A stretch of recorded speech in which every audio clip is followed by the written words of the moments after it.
It has been hypothesized that increase in human disease events first began to occur with the development of agriculture and livestock production. This trend allowed humans to congregate in larger groups with denser populations, as is represented by the diagram, and to move from a nomadic lifestyle to fixed populations. Gregor has referred to this as the first epidemiological transition. In turn, these changes resulted in greater contact with livestock species, as well as any pest species such as rodents that occupied the settlements in conjunction with people. These larger fixed populations allowed cycling of potential pathogens through communities and through contact with waste and animal populations, allowing emergence of diseases to occur. It is the drivers of these changes that allow animals to cross the species, animal diseases to cross species barriers into humans, and it's the subject of discussion during the remainder of this presentation.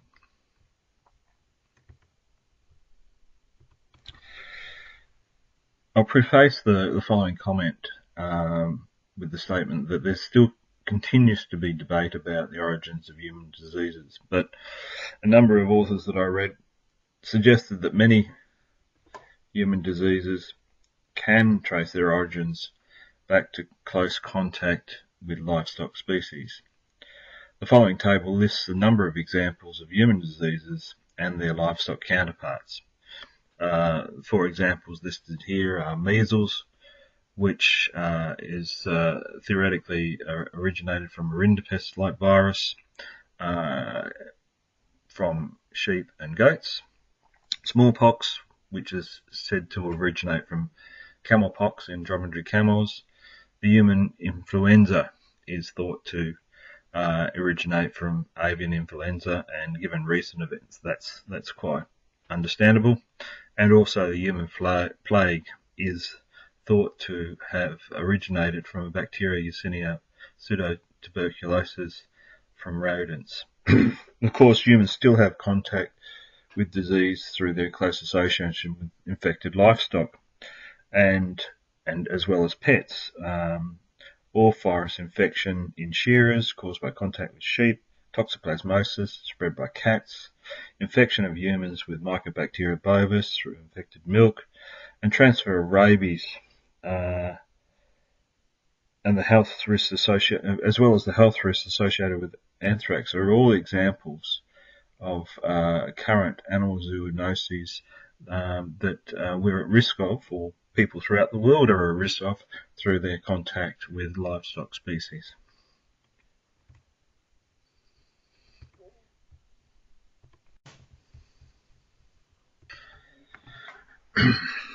In the next three slides, I've tried to list the factors that I consider important in contributing to the emergency and maintenance of zoonotic diseases. The first of this group is factors that increase contact between the pathogen and the new host. Obviously, this is important for transfer of or exposure at level 1 and of the pathogen pyramid, and these factors are things like land clearing and environment change that forces wild animals out of their natural environment in search of food, potentially changes in agricultural practices that bring livestock closer to reservoir populations as a result of land clearing activity, and also increased access to forests and bushmeat through the activities of forestry, which allow roads to be cut into forests, and also basically then allowing people to collect bushmeat. The second group that I listed here were factors that increase the spread within the new population, and I suppose this would be important when we get to level 3 of the pathogen pyramid. This, obviously, one of the most important factors here is population density. and the size of the overall population in which it can spread.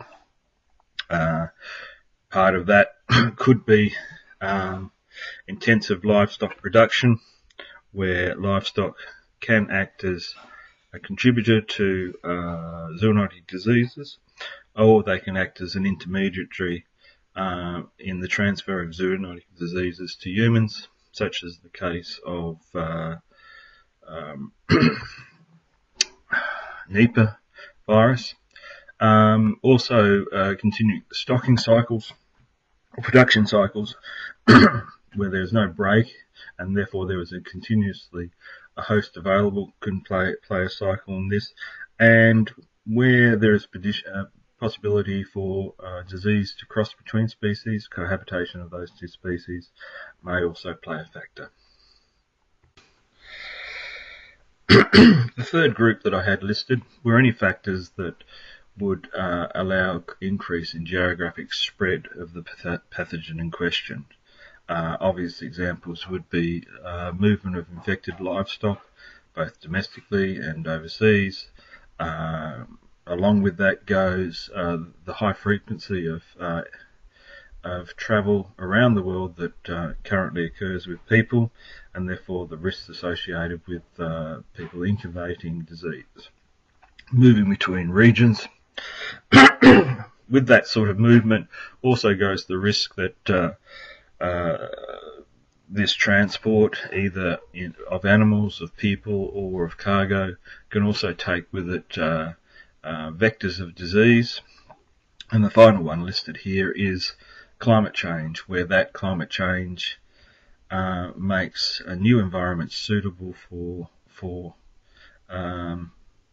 disease vectors, and the obvious example would be mosquitoes, or there are species there that can actually act as a new vector that previously has not been able to do so. Factors that increase the survival of disease vectors could be through habitat, where, for example, where there's a lot of water laying around for mosquitoes to lay larvae, urban environments that encourage rodents to come in and act as a food source for those sorts of pests. Climate change may also increase the probability of vector survival, and there also may be adaptation going on as well. The final two groups that I wanted to talk about are groups of factors that could contribute to emergence and maintenance of disease were the social factors in human populations that could include sexual behaviour if that disease was actually spread through sexual contact, the urbanisation of human populations and high density living, which allows a spread between human populations to occur much more easily.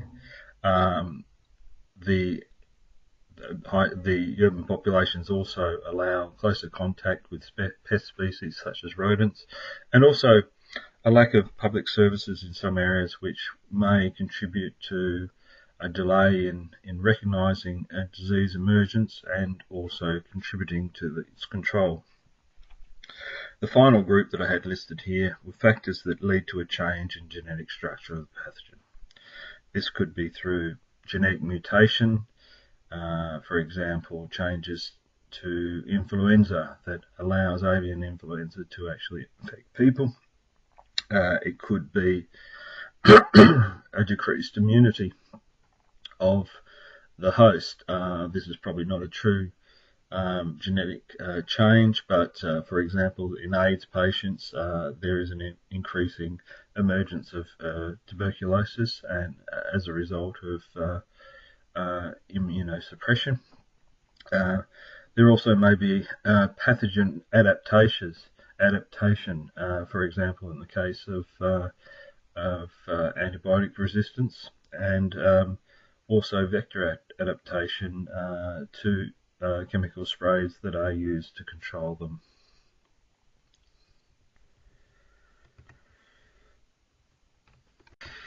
So I'd like to use Hendra as my first example here. Hendra is a paramyxovirus that was first discovered in 1994 in a horse racing stables in suburban Brisbane. It has a high case fatality rate in infected horses, being 75%, and also 60% in humans. Since the first event, there have been a number of subsequent disease events throughout Queensland, all of which have been associated with infections with horses. A seasonal aspect to the disease has been noted, with most events occurring in winter, and the virus has been shown now to be naturally occurring in fruit bats inhabiting Queensland. All of the human cases are associated with contact with infected horses, and I don't know of any direct transmission of Hendra to people from bats. Spillover events in bat populations are considered to be important in their spread, and we will talk about that in a minute. So therefore, this disease, because it doesn't transfer from people between people particularly well, is classified as a level 2 disease on the pathogen pyramid. So here's another one of my strange diagrams or animations. The blue circle is designed to represent urban populations, and the circle around it, the paler circle around it, is designed to represent peri-urban populations where horses would commonly exist.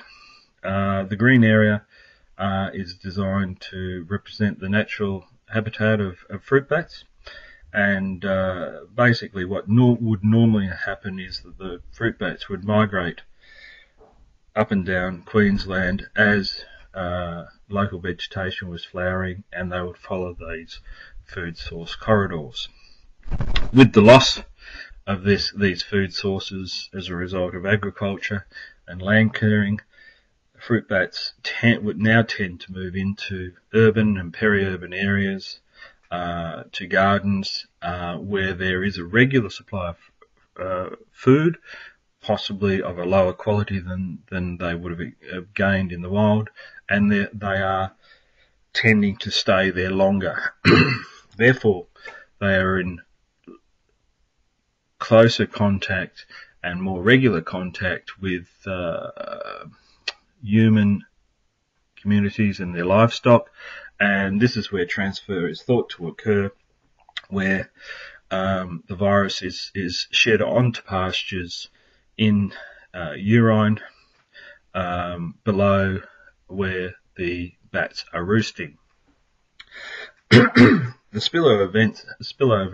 virus spillover events that we mentioned before are possibly thought to be a result of stress in winter, where there is a lower quality supply of food, and this may be causing these events to occur. So in this event, the horses are acting as intermediaries and amplifying species of the virus, and allowing it to come into contact with humans who are then become infected.